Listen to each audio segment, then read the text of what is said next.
Good morning to all of you. आज आपण RBI monetary पॉलिसीचे की हायलाइट्स पाहणार आहोत. आर-बी-आय पॉलिसी आज 8 फेब्रुवारी 2023 रोजी आर-बी-आय गव्हर्नर श्री शक्तिकांत दास यांनी पब्लिश केलेली आहे. तो क्वार्टरली मीटिंग असते, त्याचे हायलाइट्स आपण आज पाहणार आहोत. तर त्यामध्ये मुख्य गोष्टी ज्या आहेत ती आपली टार्गेट स्पर्धा परीक्षा या उपक्रमाअंतर्गत एमपीएससी आणि यूपीएससीच्या विद्यार्थ्यांना आपण याच्यातून मार्गदर्शन करतो. आर-बी-आय मॉनिटरी पॉलिसी आज आर-बी-आय गव्हर्नर यांनी पब्लिश केलेली आहे सकाळीच, आणि त्याच्यात सांगितल्याप्रमाणे आज आर-बी-आयच्या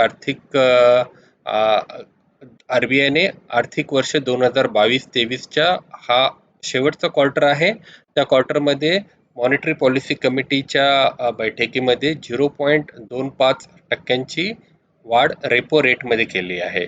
या नवीन रेपो रेट वाढीसहित आता रेपो रेट जो आहे फायनली इफेक्टिव्हली 6.5% इतका झाला आहे. मे 2022 पासून आतापर्यंत एकूण 6 वेळा रेपो रेट वाढ केली आहे. ही वाढ 2.25% इतकी आहे. त्यानंतर आता गृहकर्जे, वाहन कर्जे यामुळे महागणार आहेत. तर रेपो रेट आणि इतर रेट्स आर-बी-आय का वाढ करते त्याच्या मागे कारण जे आहे, महागाईचा जो रेट होता तो खूप जास्त प्रमाणात वाढला होता आणि आर-बी-आयचं टार्गेट जे आहे ते 4% ते 6% या टार्गेट दरम्यानच आपल्याला महागाईचा दर ठेवण्यासाठी ह्या आर-बी-आय वेगवेगळे मेजर्स प्रमाणे मार्केटमधून लिक्विडिटी आहे ती कमी करण्याचा प्रयत्न करते. रेपो रेट आणि बँकांच्या व्याजाचा संबंध काय आहे? तर बँका हे भारतीय रिझर्व्ह बँकेकडून अल्पमुदतीचं कर्ज घेतात. जेव्हा आर-बी-आय इतर बँकांना दिलेल्या कर्जावरील व्याजदरात वाढ करते तेव्हा आपण रेपो रेट वाढला असं म्हणतात. आर-बी-आयने व्याजदर वाढवले की कर्जाऊ भांडवल घेणाऱ्या बँकांनाही तोटा होऊ नये म्हणून ते आपल्या ग्राहकांना दिलेल्या कर्जाच्या व्याजदरात वाढ करतात. रिझर्व्ह बँकेने व्याजदरामध्ये वाढ केल्याने थेट आपला EMI किंवा कर्जाचा मासिक हप्ता हा वाढू शकतो. तर हेच कोरिलेशनशिप आहे रेपो रेट आणि बँका जे आपल्याला कर्ज देतात त्याच्यामधला ही कोरिलेशनशिप आहे. तर आजच्या जी आर-बी-आय पॉलिसीमध्ये GDP आणि महागाईच्या बद्दलचे काही प्रोजेक्शन्स आर-बी-आय गव्हर्नर साहेबांनी केले होते. तर त्यात पहिले जे आहे ते चालू 2022-23 या वर्षात GDPचा दर 7% असू शकतो असे सांगण्यात आलेलं आहे. तर हा प्रश्न महत्त्वाचा आहे, 7% GDP रेट. आणि नंतर दुसरी जी गोष्ट आहे ते एप्रिल ते जून 2023 या तिमाही GDPचा दर 7.8% असू शकतो आणि आर्थिक वर्ष 2024 मध्ये GDPचा दर 6.4% राहू शकतो. तर या गोष्टी महत्त्वाच्या आहेत आपल्याला. आणि पुढे गेल्यावर दुसरीकडे आता महागाईचा विचार केला तर चालू वर्षी 2022-23 मध्ये महागाईचा दर 6.5% पर्यंत जाऊ शकतो असं सांगण्यात आलेलं आहे. आणि हाच दर आर्थिक वर्ष 23-24 मध्ये 4% होऊ शकतो. म्हणजे आर-बी-आयच्या नुसार महागाई दर जो आहे तो 4% होऊ शकतो. ही खूप चांगली गोष्ट आहे की जेव्हा महागाई कंट्रोलमध्ये येईल तेव्हा आर्थिक विकासाची घडी व्यवस्थित बसण्यासाठी त्याचा उपयोग होऊ शकतो. कारण जागतिक बऱ्याच देशांमध्ये, मोठमोठ्या देशांमध्ये, युरोप, अमेरिका आणि इतर देशांमध्ये महागाईचा दर खूप जास्त प्रमाणात आहे. डबल डिजिटमध्ये महागाई तिथे गेली होती. त्यामुळे तिथे काही प्रमाणात क्रायसिस सिच्युएशन दिसते. पण तीच आपल्या आर-बी-आयने वेगवेगळ्या वेळोवेळी पावले उचलून महागाईचा दर आपला आटोक्यात आणलेला आहे आणि GDPचा ग्रोथ सुद्धा बॅलन्स कंडिशनमध्ये ठेवण्यात आलेला आहे. आता इथपर्यंत हे झालं तर आर-बी-आयची आजची घडामोडी, आर-बी-आय पॉलिसी आणि त्यांनी जे रेपो रेट 0.25% ने वाढवला आहे ती झाली. आता पुन्हा आपण पाहूया करंट अफेअर्सच्या साहाय्याने आपण जो अभ्यास कसा करायचा आहे. अभ्यास म्हणजे जो सिलेबस आहे आपल्याला, तर त्याची दोघांची लिंक करून आपण करंट अफेअर्स करता करता आपला रेग्युलर अभ्यासही आपण अपडेट करायचा आहे. त्या दृष्टिकोनातून आपण आज भारतीय रिझर्व्ह बँक आर-बी-आयच्या बद्दल बेसिक माहिती करून घेऊया.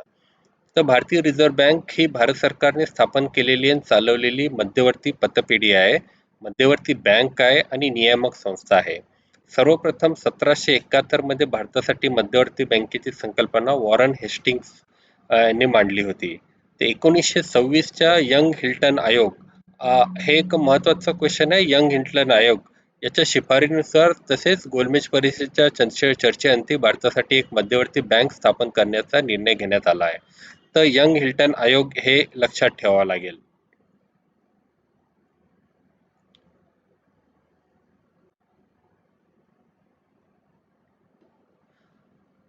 त्यानंतर 6 मार्च 1934 ला आरबीआय कायदा 1934 संमत करण्यात आला आणि 1 एप्रिल 1935 ला रिझर्व्ह बँक ऑफ इंडियाची स्थापन करण्यात आली आणि 1 जानेवारी 1949 रोजी रिझर्व्ह बँकेचे राष्ट्रीयकरण करण्यात आले. तर आता 1 जानेवारी 1949 ते आता 2023 तर आरबीआयला साधारणतः 75 वर्ष पूर्ण होत आहेत. तर रिझर्व्ह बँकेचे मुख्य कार्यालय मुंबई येथे आहे. रिझर्व्ह बँक ही देश पातळीवर आर्थिक संस्थांना शिस्त आणण्याचे काम करते. रिझर्व्ह बँक वार्षिक, सहामाही तसेच तिमाही आर्थिक धोरण आणि पतधोरण जाहीर करते.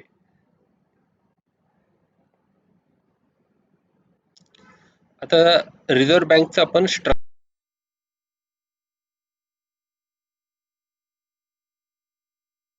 पाहूया. रिझर्व्ह बँकेचं कामकाज पाहण्यासाठी पूर्ण वेळ गव्हर्नर असतात आणि 4 डेप्टी गव्हर्नर्स असतात आणि 16 सदस्यांचे संचालक मंडळ यांची नेमणूक भारत सरकारकडून 4 वर्षांसाठी करण्यात येते. तर भारतीय रिझर्व्ह बँकेचे एकंदरीत दिशा जे आहे, कामकाज ठरवण्यासाठी 21 सदस्यीय केंद्रीय संचालक मंडळ असते.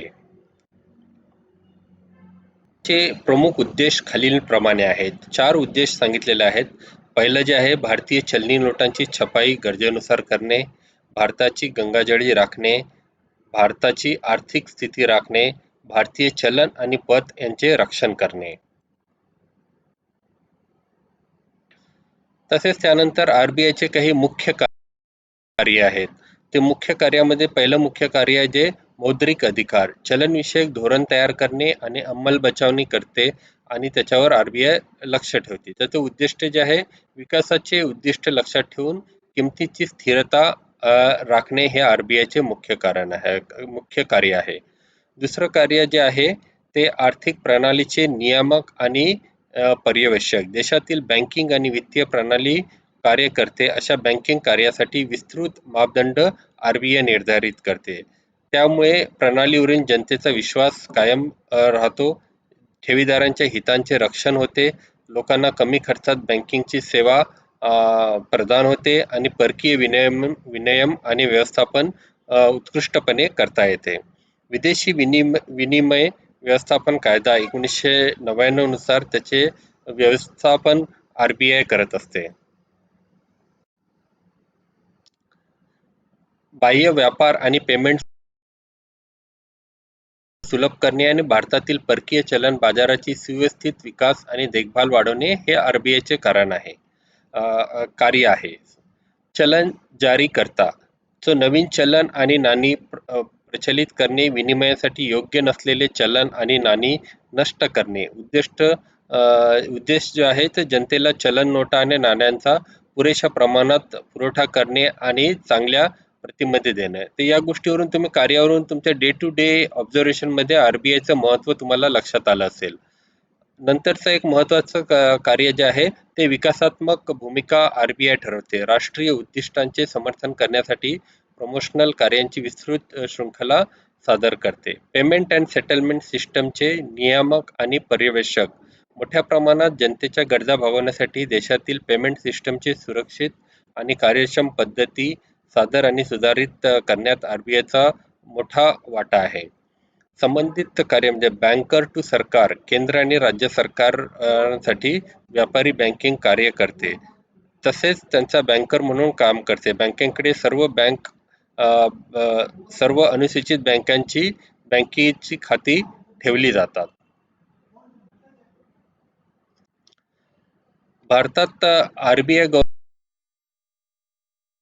गव्हर्नरचं रोल खूप महत्त्वाचा आहे. भारतातील नोटा चलन म्हणून स्वीकारण्यास योग्य असल्याचे प्रमाण आणि सरकारतर्फे खात्री म्हणून रिझर्व्ह बँकेचे सर्वोच्च अधिकारी गव्हर्नर या नोटांवर एक वचननामा लिहितात आणि त्यावर आपली स्वाक्षरी असते. आणि रिझर्व्ह बँकेचे पहिले गव्हर्नर जे होते ते सर ऑसबॉर्न स्मिथ हे होते. त्यांनी 1 एप्रिल 1935 रोजी आपला कार्यभार स्वीकारला होता. आरबीआयचे सध्याचे गव्हर्नर जे आहे शक्तिकांत दास हे आहेत. ते एक माजी IAS अधिकारी आहेत. ते 1982 च्या IAS बॅचचे तमिळनाडू कॅडरचे अधिकारी आहेत. ते याच्या आधी फायनान्स सेक्रेटरी म्हणूनही त्यांनी केंद्र सरकारमध्ये काम केलं होतं आणि तमिळनाडूमध्ये विविध उच्च पदावर त्यांनी काम केलेलं आहे. आता काही आपण MCQs पाहूया. तर पहिला जे आहे ते खालीलपैकी कोणते रिझर्व्ह बँक ऑफ इंडियाचे कार्य नाही? एक, क्रेडिटची निर्मिती. दुसरं, क्रेडिट नियंत्रण. तिसरं, चलन विषयक धोरण. आणि चौथं, चलनी नोटा जारी करणे. तर यामध्ये तुम्हाला आता पाहिलं तर लक्षात येईल की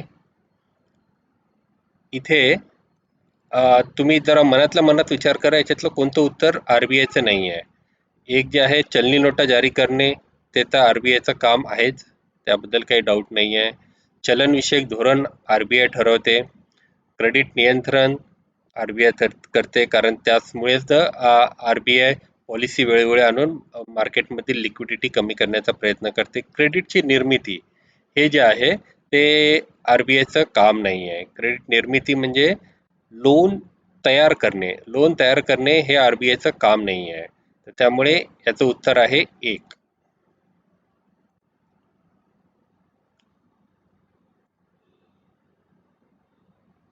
प्रणालीच्या संदर्भात कॅश रिझर्व्ह रेशो डॅशद्वारे ठरवला जातो. याचे उत्तर अगदी सोपे आहे.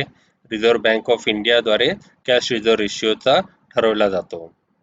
कारण कॉर्पोरेट व्यवहार मंत्रालयात त्याचा काही रोल नसतो. वैयक्तिक बँका कॅश रिझर्व्ह रेशिओ ठरवू शकत नाही. अर्थ मंत्रालयही कॅश रिझर्व्ह रेशिओ ठरवू शकत नाही. तर आपण कॅश रिझर्व्ह रेशिओ म्हणजे काय हे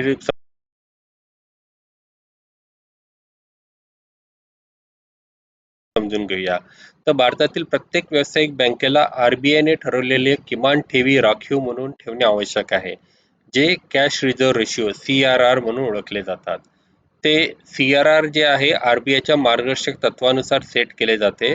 रोख राखीव प्रमाण हे सुरक्षित करते की बँकेच्या ठेवीचा एक भाग सेंट्रल बँकेकडे आहे आणि तो सुरक्षित आहे. चलनवाढी नियंत्रित करणे हे आरबीआयचे इतर उद्दिष्टांपैकी एक आहे. जेव्हा लक्षणीय आर्थिक चलनवाढ असते तेव्हा आरबीआय कर्ज मंजुरीसाठी बँकेकडे उपलब्ध रोख रकमेसाठी CRR वाढवते. हे पैसे हलवण्याचा अर्थव्यवस्थेला क्षमतेला प्रतिबंधित करते. त्यामुळे गुंतवणूक आणि महागाई कमी होते. म्हणजे कॅश रिझर्व्ह रेशिओ जे एक आहे ते महागाई कंट्रोल करण्याचे एक टूल आरबीआय कडे आहे. जेव्हा महागाई वाढलेली असते तेव्हा बँकेकडे काही रक्कम जी आहे स्पेसिफिक तो आरबीआय जवळ ठेवावी लागते. त्यामुळे बँकाकडे असलेली जी लिक्विड कॅश असते ती कमी होते आणि बँक अधिक प्रमाणात कर्ज देऊ शकत नाही. त्यामुळे महागाई कमी होण्यास त्यात उपयोग होतो. पुढचा प्रश्न आहे, खालीलपैकी कोणती आरबीआयची उपकंपनी आहे? पहिला ऑप्शन आहे राष्ट्रीय गृहनिर्माण बँक, दुसरा ICICI, तिसरा SBI, चौथा सिडबी. तर याचं करेक्ट उत्तर जे आहे ICICI सुद्धा नाही आहे, SBI सुद्धा नाही आहे. SBI ही शेड्यूल कमर्शियल बँक आहे. सिडबी जी आहे small industrial development bank of India आहे. ते स्मॉल इंडस्ट्रीजला क्रेडिट देण्याचं काम करते.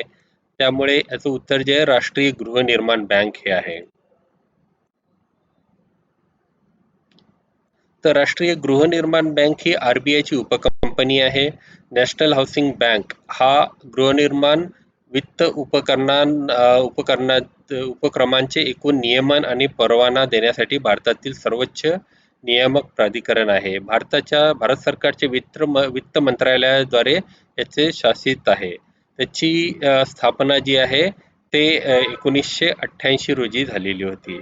नॅशनल हाऊसिंग बँक ही गृहनिर्माण उद्योगातील सर्वात महत्त्वाची वित्तीय संस्था आहे. NHB ची स्थापना स्थानिक आणि प्रादेशिक स्तरावरील गृहनिर्माण वित्त संस्थांना प्रोत्साहन देण्यासाठी तसेच अशा संस्थांना आणि त्यांच्याशी संबंधित बाबींना आर्थिक आणि इतर सहाय्य प्रदान करण्यासाठी प्राथमिक एजन्सी म्हणून सेवा देण्याच्या उद्देशाने करण्यात आली होती.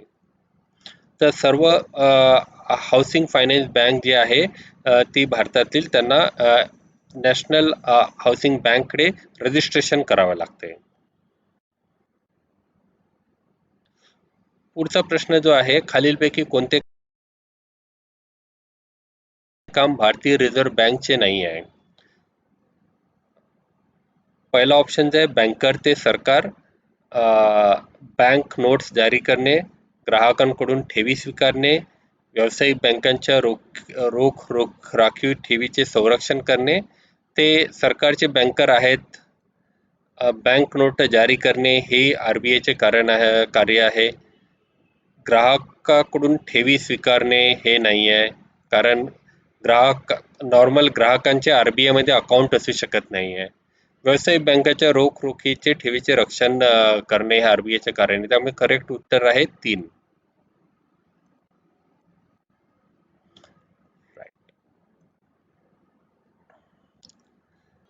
तर याचबरोबर आपला हा आजचा व्हिडिओ आपण कंप्लीट करतो. भरपूर अभ्यास करा. बेस्ट विशेष.